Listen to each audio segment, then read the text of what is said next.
अस्सलाम वालेकुम स्टूडेंट्स, मैं हूं असमतुल्लाह साहिल और आप देख रहे हैं मेरा YouTube channel alpha maths planet. आज हम डिस्कस करेंगे कि मैथमेटिक्स वर्ल्ड में अब्स्ट्रैक्ट अलजेब्रा में ग्रुप क्या होता है।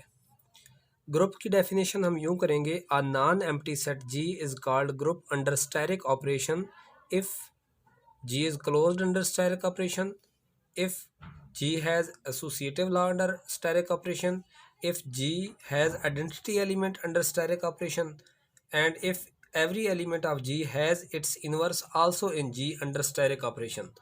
तो स्टूडेंट्स, हमारे पास कोई भी नॉन एम्प्टी सेट G जो है वो ग्रुप तब कहलाता है जब उसके ऊपर ये चार प्रॉपर्टीज़ पूरी होती हैं। याद रख लें, इन चार प्रॉपर्टीज़ के पूरा होने से पहले उस सेट जी का नॉन एम्प्टी होना ज़रूरी है, एम्प्टी सेट नहीं होना चाहिए, नॉन एम्प्टी होना चाहिए। फिर उसके बाद चार प्रॉपर्टीज़ अगर ये फुलफिल हो जाएं तो वो सेट जो है वो हमारे पास ग्रुप कहलाता है। तो स्टूडेंट, हम देखते हैं डेफिनेशन को। A non empty set G is called group under asterisk operation. यहाँ स्टेरिक ऑपरेशन से मुराद कौन सा ऑपरेशन है? यहाँ पे एडिशन, मल्टीप्लिकेशन, सब्ट्रैक्शन, डिवीजन कोई भी हो सकता है, लेकिन यूजुअली तौर पर हमारे कोर्स ऑफ स्टडी में हम एडिशन और मल्टीप्लिकेशन को डिस्कस करते हैं, तो यहाँ पे हम उनको लगा लेते हैं। तो a non empty set G is called group under asterisk operation if G is closed. G जो है वो उस ऑपरेशन के तहत क्लोज होना चाहिए, एडिशन हो या मल्टीप्लिकेशन हो, जो भी ऑपरेशन हो उसके तहत जी को क्लोज होना चाहिए। अब क्लोज होने का मतलब क्या है स्टूडेंट्स? यहाँ पे समझे कि इफ़ ए और बी ये बिलोंग करते हों किसी सेट जी से, तो फिर लाजमी बात है कि जो ए और बी के स्टेरिक होने से, अब ऑपरेट होने से जो नया एलिमेंट बनेगा वो भी जी में होना चाहिए। ये बात अगर फुलफिल हो जाए तो हम कहते हैं जी जो है वो अंडर स्टेरिक ऑपरेशन क्लोज्ड है। दूसरी प्रॉपर्टी क्या है सेट जी की? G has associative law under asterisk operation, कि ये जो नॉन एम्प्टी सेट जी दिया गया है इसके एलिमेंट्स के ऊपर एसोसिएटिव लॉ होल्ड होना चाहिए। एसोसिएटिव लॉ का क्या मतलब है? इसका मतलब ये है कि अगर ए बी सी ये बिलोंग करते हो किस सेट जी से, तो इसका मतलब ये होता है कि ए स्टेरिक बी स्टेरिक सी करें या ए स्टेरिक बी स्टेरिक सी करें, तो लेफ्ट हैंड साइड और राइट हैंड साइड का आंसर बराबर आना चाहिए, कोई फ़र्क नहीं पड़ना चाहिए ऑपरेशन चेंज करने से।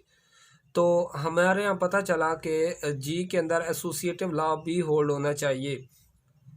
दो प्रॉपर्टीज़ हो गई। तीसरी प्रॉपर्टी ये है कि identity element under asterisk operation also exist in जी।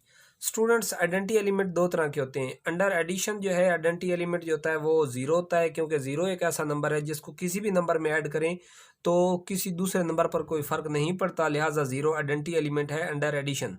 और अंडर मल्टीप्लिकेशन वन एक ऐसा नंबर है जिसको किसी भी दूसरे नंबर से मल्टीप्लाई करें तो आपके पास आंसर में कोई फ़र्क नहीं पड़ता, लिहाजा वन जो है वो मल्टीप्लिकेटिव आइडेंटिटी है।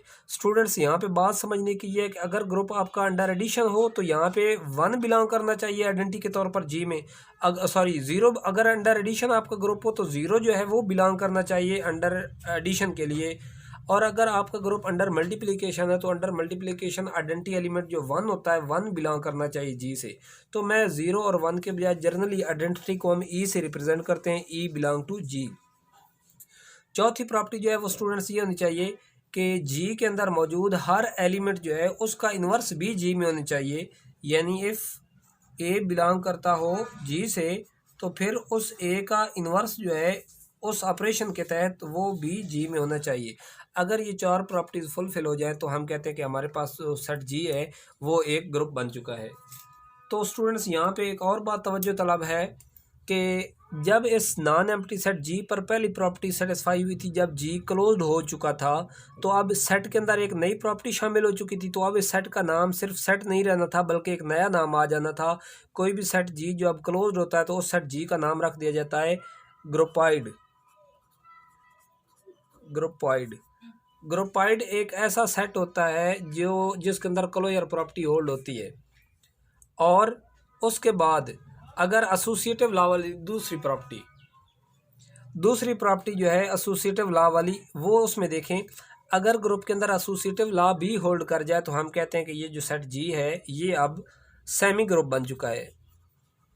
सेमी ग्रुप, ये हमारे पास सेट जी जो है ये सेमी ग्रुप बन चुका होता है। अगर तीसरी प्रॉपर्टी जो है वो भी सेट जी के अंदर होल्ड कर जाए आइडेंटिटी एलिमेंट वाली, तो हम कहते हैं अब ये बन चुका है मोनाइड। जी जो है वो अब आपके पास मोनाइड बन चुका होता है।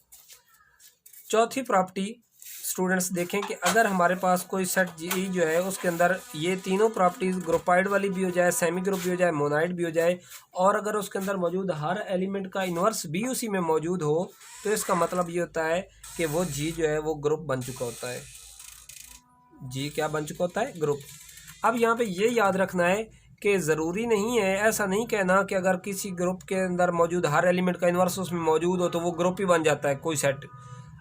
ऐसा नहीं है, बल्कि पहली वाली प्रॉपर्टी वो होनी चाहिए, उसके बाद दूसरी होनी चाहिए, फिर तीसरी होनी चाहिए, फिर चौथी। अगर चौथी प्रॉपर्टी होल्ड कर जाए बाकी तीन ना होल्ड करे तो फिर ये ग्रुप नहीं बनता। ग्रुपाइड तो हो गया ग्रुपाइड। अब सेमी ग्रुप वो सेट होता है जिसके अंदर ये क्लोजर वाली प्रॉपर्टी भी होती है। मोनाइड वो होता है जिसके अंदर एसोसिएटिव वाली प्रॉपर्टी भी होती है, क्लोजर वाली भी होती है। और ग्रुप वो होता है जिसके अंदर आइडेंटिटी वाली प्रॉपर्टी भी होती है, एसोसिएटिव वाली प्रॉपर्टी भी होती है, और क्लोजर वाली प्रॉपर्टी भी मौजूद होती है। तो स्टूडेंट्स हमने ग्रुप को समझ लिया डेफिनेशन के ज़रिए से। अब हम ग्रुप की एक एग्जांपल करते हैं। एग्जांपल स्टूडेंट्स देखें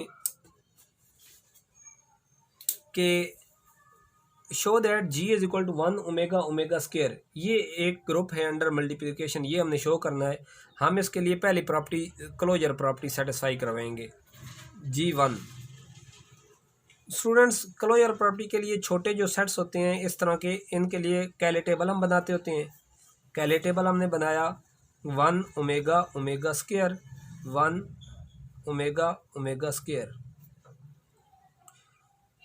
यहाँ पे ऑपरेशन लिख देना होता है, मल्टीप्लिकेशन हो या एडिशन जो भी दिया गया हो। तो यहाँ पे मल्टीप्लिकेशन है, मैंने यहाँ पे मल्टीप्लिकेशन लिख दिया। 1 multiply by 1 1, 1 multiply by omega omega, 1 multiply by omega square, omega cube बनेगा। और ओमेगा क्यूब जो होता है 1 मल्टीप्लाई बाई ओमेगा स्क्वायर, ये बनेगा omega square. Omega multiply by 1 omega, omega multiply by omega omega square, omega multiply by omega square, omega cube बनेगा जिसको 1 बोलते हैं। और ओमेगा स्क्वायर डॉट 1 ये होता है omega square, omega square dot omega omega cube बनेगा जो कि 1 होता है। Omega square dot omega square बनेगा ओमेगा 4 जिसको हम ओमेगा क्यूब डॉट ओमेगा लिखते हैं। और ओमेगा क्यूब डॉट ओमेगा को हम देखते हैं कि ओमेगा क्यूब डॉट ओमेगा में 1 डॉट ओमेगा, तो ये हमारे पास आ जाएगा ओमेगा। तो यानी हमारे पास यहाँ पे आंसर आ जाएगा ओमेगा। तो स्टूडेंट्स यहाँ पे देखें, ये ग्रुप के तमाम एलिमेंट्स थे इधर और उधर।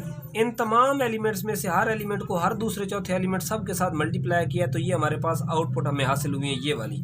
तो आप बताएं कि क्या इन आउटपुट में कोई ऐसा नंबर है जो हमारे सेट जी में मौजूद ना हो? बिल्कुल ऐसा नहीं है, सारे नंबर सेट जी में मौजूद हैं। इसका मतलब ये है कि सेट जी जो है वो under multiplication closure property hold करता है कि हर एलिमेंट जो है, जो दो एलिमेंट मौजूद थे उनको आपस में ऑपरेट किया गया, तो हर दो एलिमेंट को ऑपरेट करने से जो नया एलिमेंट बना है वो भी जी में मौजूद है, लिहाजा क्लोजर प्रॉपर्टी होल्ड हो गई। तो हम कहते हैं जी इज़ क्लोज्ड। जी हमारे पास क्लोज हो गया। अब दूसरी प्रॉपर्टी देखते हैं कि G2, जी एसोसिएटिव है या नहीं। एज हम लिखते हैं कि 1 डॉट ओमेगा स्क्वायर या 1 डॉट ओमेगा स्क्वायर। स्टूडेंट्स इसको हम चेक करते हैं क्या ये इक्वल आते हैं या नहीं आते।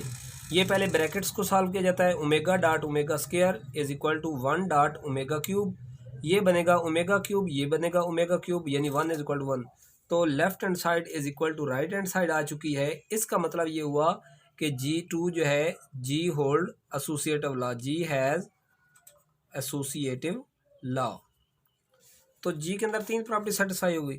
G3 तीसरी प्रॉपर्टी, जी के अंदर उस ऑपरेशन के तहत आइडेंटिटी एलिमेंट होना चाहिए। तो स्टूडेंट्स हमारे पास ये सेट जो है ये अंडर मल्टीप्लिकेशन है, तो मल्टीप्लिकेशन के तहत आइडेंटिटी एलिमेंट होता है 1। तो 1 यहाँ पे सेट जी में मौजूद है एज 1 बिलोंग टू जी। इसका मतलब ये हुआ कि आइडेंटिटी एग्जिस्ट। चौथी प्रॉपर्टी जो है वो देखनी है कि क्या हर एलिमेंट का इन्वर्स उसमें मौजूद है। स्टूडेंट्स इन्वर्स वाली बात समझने से पहले ये बात समझना ज़रूरी है कि हर वो दो नंबर जिनके ऑपरेट होने से आंसर मल्टीप्लिकेटिव आइडेंटिटी आए, वो दोनों नंबर एक दूसरे के मल्टीप्लिकेटिव इन्वर्स होते हैं। हर दो नंबर जिनके आपस में ऑपरेट होने से, मल्टीप्लाई होने से आंसर मल्टीप्लिकेटिव आइडेंटिटी आए, वो दोनों नंबर एक दूसरे के मल्टीप्लिकेटिव इन्वर्स कहलाते हैं। तो यहाँ पे देखें एक मल्टीप्लिकेटिव आइडेंटिटी आंसर यहाँ पे आया, एक आंसर यहाँ पे आया, एक आंसर यहाँ पे आया। तो ये मल्टीप्लिकेटिव आइडेंटिटी जो आंसर आया था ये आया था 1 और 1 के मल्टीप्लाई से, इसका मतलब है 1 का इन्वर्स 1 होता है, 1 का इन्वर्स 1 होता है। हमने लिखा 1 का इन्वर्स, वो हमने लिख दिया जी 1 होता है, और 1 जो है वो तो फिर बिलोंग करता है उस सेट जी से। फिर उसके बाद ये 1 कैसे आया था, ये ओमेगा और ओमेगा स्क्वायर मल्टीप्लाई हुए थे तो आंसर मल्टीप्लिकेटिव आइडेंटिटी आया था। इसका मतलब है ओमेगा और ओमेगा स्क्वायर एक दूसरे के मल्टीप्लिकेटिव इन्वर्स हैं, यानी ओमेगा का इन्वर्स जो है वो ओमेगा स्क्वायर आएगा जो कि जी में मौजूद है। इस तरीके से यहाँ पे देखें 1 कैसे आया, ओमेगा स्क्वायर डॉट ओमेगा करने से 1 आया, तो उसका मतलब है ओमेगा स्क्वायर का इन्वर्स जो है वो ओमेगा होगा। ये एक दूसरे के इन्वर्स हैं, ओमेगा स्क्वायर का इन्वर्स जो है वो ओमेगा है और ये भी जी में मौजूद है। स्टूडेंट्स हम यहाँ पे देख सकते हैं कि 3 ये एलिमेंट थे, 1 ओमेगा ओमेगा स्क्वायर, और तीनों के इन्वर्स 1 ओमेगा स्क्वायर और ओमेगा आए हैं, तो तीनों के इन्वर्स भी उसी ग्रुप में मौजूद हैं, सेट में मौजूद हैं। लिहाजा हम देखते हैं कि हर एलिमेंट का इन्वर्स भी एग्जिस्ट करता है। सो हम कहते हैं कि जी इज़ ग्रुप अंडर मल्टीप्लिकेशन। तो स्टूडेंट्स यहाँ तक आपको ग्रुप की डेफिनेशन मैंने सिखा दी, ग्रुप की डेफिनेशन की समझ आ गई है आपको। और नेक्स्ट टाइम हम देखेंगे कि ग्रुप के अंदर आइडेम्पोटेंट एलिमेंट कौन से होते हैं, और आइडेंटिटी एलिमेंट जो होता है वो यूनिक होता है, हर एलिमेंट का इन्वर्स यूनिक होता है। इस रिलेटेड नेक्स्ट लेक्चर में हम थ्योरम जो है वो करेंगे।